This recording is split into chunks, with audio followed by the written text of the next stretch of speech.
Jalan serta Yesus, jalan sertanya setiap hari. Selamat pagi anak bapak semua, salam sehat, salam semangat, salam persekutuan dalam nama Tuhan Yesus Kristus. Sebelum kita belajar, kita berdoa. Ajari kami ya Tuhan untuk mengerti akan firman Tuhan yang akan diajarkan oleh Bapak Guru kepada kami. Amin. Anak bapak semua, pada pagi hari ini Bapak akan memberikan video pembelajaran kita yang akan kita pelajari secara bersama-sama. Bapak harapkan anak bapak semua tetap menyimak dan tetap semangat untuk belajar dan mendengarkan video pembelajaran yang akan Bapak bagikan mulai dari awal sampai akhir nanti. Selamat belajar, semangat. Tema pembelajaran kita pada pagi hari ini, pemimpin yang melayani. Bacaan Alkitab Yohanes 13 ayat 1 sampai 17, Lukas 22 ayat 26. Arti kata pemimpin. Apakah anak bapak semua mengerti dan pernah mendengar kata pemimpin dan memahami arti dari kata tersebut? Pemimpin menurut Kamus Besar Bahasa Indonesia berarti orang yang memimpin atau orang yang ditunjuk untuk mengepalai, membimbing, menuntun orang lain baik secara personal maupun kolektif. Artinya juga bisa dikatakan, kalau dikatakan personal artinya perorangan dan kolektif artinya berkelompok. Bisa diartikan juga pemimpin adalah orang yang ditunjuk untuk bisa mengatur seseorang ataupun sekelompok orang. Sebagai seorang pemimpin, dia mempunyai kuasa untuk mengatur kelompok atau bawahannya itu. Karena itu anak bapak semua, jadi seorang pemimpin itu mengatur orang yang di bawahnya. Contoh sebagai pemimpin bisa kita lihat ada direktur, kepala sekolah, kepala desa, ayah atau suami dalam rumah tangga, ketua kelas, gembala sidang, dan lain-lain. Seorang pemimpin adalah seorang kepala yang mempunyai sebuah kuasa dan bertugas untuk membimbing dan menuntun bawahan dan anggotanya untuk mencapai sebuah tujuan. Itulah tujuan seorang pemimpin. Anak bapak semua, di dunia ini ada banyak pemimpin. Misalnya, pemimpin agama yaitu orang yang memimpin sekelompok umat beragama dalam menjalankan kegiatan beribadah atau kegiatan keagamaan. Ini contohnya pendeta atau gembala sidang di tengah-tengah gereja kita. Yang kedua, pemimpin negara. Pemimpin negara adalah sebuah jabatan yang mempunyai peranan sebagai wakil tertinggi dari sebuah negara. Contohnya di Indonesia disebut presiden. Bapak presiden kita sekarang adalah Bapak Joko Widodo. Yang ketiga, pemimpin suatu provinsi disebut gubernur. Pemimpin di sebuah kelurahan disebut kepala desa. Pemimpin di rumah atau kepala keluarga adalah ayah. Pemimpin di sebuah sekolah disebut kepala sekolah. Contohnya seperti ibu kepala sekolah kita, Ibu Hume, itulah salah satu pemimpin sekolah Sultan Agung kita saat ini. Oleh karena itu anak bapak semua, ada seorang pemimpin yang berbeda dari semua pemimpin yang ada di dunia ini. Siapa itu ya? Ayo siapa aja tebak dulu anak bapak semua. Ada seorang pemimpin yang berbeda dari semua pemimpin yang ada di dunia ini. Mungkin anak bapak semua sudah tahu. Siapakah dia? Pemimpin tersebut adalah Tuhan Yesus. Sekarang kita lihat mengapa dia berbeda. Alasan-alasan yang membuat Tuhan Yesus berbeda dari pemimpin pada umumnya di dunia ini, ada beberapa alasan yang bisa kita lihat. Coba anak bapak semua tebak dulu dalam hati masing-masing, kenapa ya? Yang pertama, Tuhan Yesus adalah seorang yang penuh dengan kuasa. Ia sebagai pemimpin bisa menyembuhkan orang sakit, ia bisa meredakan angin ribut, bahkan ia bisa menghidupkan kembali orang yang sudah mati. Ia sungguh luar biasa. Ia mempunyai kuasa yang sungguh dahsyat. Sebagai orang yang penuh kuasa dan kekuatan yang besar, Tuhan Yesus bisa saja melakukan apa saja. Ia bisa melakukan hal-hal yang dapat membuat orang tunduk dan melayani dia. Namun, ia tidak berbuat demikian. Yang kedua, ia tidak menggunakan kuasa dan kekuatannya dengan sembarangan. dan seenaknya. Namun ia menggunakan kekuasaannya dengan rendah hati dan bertanggung jawab. Yang dua hal inilah yang membuat Yesus sebagai pemimpin berbeda dari semua pemimpin yang ada di dunia. Tadi yang pertama kita lihat bahwa Yesus adalah seorang pemimpin yang berkuasa, yang mampu melakukan segala sesuatu sesuai dengan kehendaknya dan kasihnya kepada setiap manusia yang ia pimpin. Ia memberikan yang terbaik.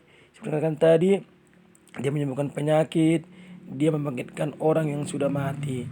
Yang kedua, dia tidak menggunakan kuasa dan kekuatannya dengan sembarangan, namun ia menggunakan kekuasaannya dengan rendah hati dan bertanggung jawab. Yesus tidak seenaknya saja untuk melakukan sesuatu kepada orang lain. Di saat dia dihina, dicaci maki, Yesus tidak pernah membalasnya dengan mengutuk mereka yang telah mencaci maki Yesus. Melainkan ia tetap bisa menahan dirinya untuk tidak mempergunakan kekuasaannya itu dengan sembarangan. Contoh di sekitar kita, sikap atau tindakan anak Tuhan yang tidak mencerminkan pemimpin yang melayani.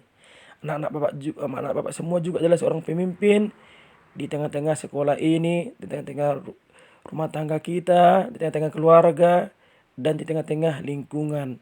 Oleh karena itu kita lihat dulu bagaimana sikap anak Tuhan yang tidak mencerminkan pemimpin yang melayani, yaitu semena-mena kepada orang lain. Contohnya memperlakukan pembantu di rumah dengan seenaknya, bertutur kata kasar, membentak, berteriak, memperlakukan pembantu dengan tidak sopan. Jika anak Bapak semua pernah memperlakukan pembantu di rumahnya dengan seenaknya, dengan bertutur kata yang kasar, membentak, berteriak, dan memperlakukan ia dengan tidak sopan, tindakan itu dilakukannya karena seorang merasa bahwa ia punya kuasa terhadap pembantu yang bekerja di rumahnya. Tindakan tersebut sangat tidak terpuji dan menyedihkan hati. Jadi anak Bapak semua, kalau ada pun pembantunya di rumah, pembantu orang tuanya, jangan pernah mempergunakan kuasamu untuk membentak para pembantu kita di rumah, karena ia juga orang tua kita. Jadi anak Bapak semua harus menunjukkan anak Bapak semua pemimpin yang melayani, yang mengasihi orang lain. Kata Yesus kepada mereka, "Kamu menyebut aku guru dan Tuhan. Itu baik, aku guru dan Tuhanmu. Namun aku membasuh kakimu seperti seorang pelayan. Aku melakukannya untuk memperlihatkan kepadamu bagaimana kamu harus saling mengasihi dan melayani. Jikalau kita saling melayani, maka kita akan bersuka cita." Kata-kata ini merupakan kata-kata Yesus pada saat dia membasuh kaki murid-muridnya sebelum Yesus menderita mati di kayu salib. Yesus memberikan sebuah teladan dan contoh kepada murid-muridnya supaya murid-muridnya juga mengikut teladan Yesus untuk saling membasuh kaki. Artinya di sini bisa kita lihat bagaimana Yesus sebagai Tuhan, Guru dan Juru Selamat kita, dia menunjukkan bagaimana dia seorang pemimpin yang melayani, yang rela membasuh kaki para murid-muridnya dan memberikan teladan supaya mereka juga nanti kelak setelah Yesus pergi ke surga, murid-murid Yesus juga memperlakukan hal yang sama untuk tetap hidup saling melayani, saling mengasihi, saling menghormati, saling menghargai, supaya mereka tidak memperlihatkan siapa yang lebih tinggi. Pemimpin yang melayani adalah pemimpin yang memberi diri untuk orang lain. Yesus melayani dengan cara membasuh kaki para murid. Yesus merendahkan diri dan berlaku sebagai pelayan. Itulah cara Yesus menggunakan kedudukannya sebagai pemimpin. Yesus mau melayani orang lain. Yesus punya kuasa untuk itu, justru memakai kuasa itu untuk hal-hal yang lebih baik. Dalam cerita Yesus membasuh kaki para murid ini, kita melihat teladan yang telah ditunjukkan oleh Tuhan Yesus, yaitu kerendahan hati untuk melayani. Yesus menggunakan kedudukannya sebagai pemimpin untuk melayani kepentingan orang lain. Murid Tuhan harus mau melayani seperti Tuhan Yesus. melayani dengan penuh sukarela tanpa segan-segan, apalagi malu, dan bukan menggunakan kedudukan untuk meninggikan diri atau menekan sesama kita manusia. Dengan melayani, kita juga melatih diri kita untuk tidak sombong, tetap rendah hati, tidak gengsi, dan menghargai orang yang lebih kecil atau lebih rendah dari kita. Sebagai murid Tuhan, kita dipanggil untuk melayani dengan penuh sukacita. Demikian pembelajaran kita pada pagi hari ini untuk anak Bapak semua kelas 6 SD swasta Sultan Agung. Nanti akan Bapak berikan tugasnya bagi kita semua. Salam. Demikianlah pembelajaran kita pada pagi hari ini anak Bapak semua. Bapak harapkan setiap tugas yang akan Bapak berikan nanti untuk tetap semangat dikerjakan. Dan Bapak ingatkan kembali, walaupun kita daring, jangan pernah patah semangat untuk belajar firman Tuhan. Kita tutup pembelajaran kita berdoa. Kami telah selesai Tuhan untuk mendengarkan dan belajar firman Tuhan. Ajari kami untuk melakukannya dalam kehidupan kami. Dalam nama Yesus Kristus kami berdoa. Amin.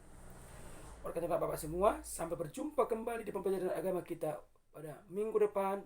Tetap semangat. Tuhan memberkati kita semua. Salam.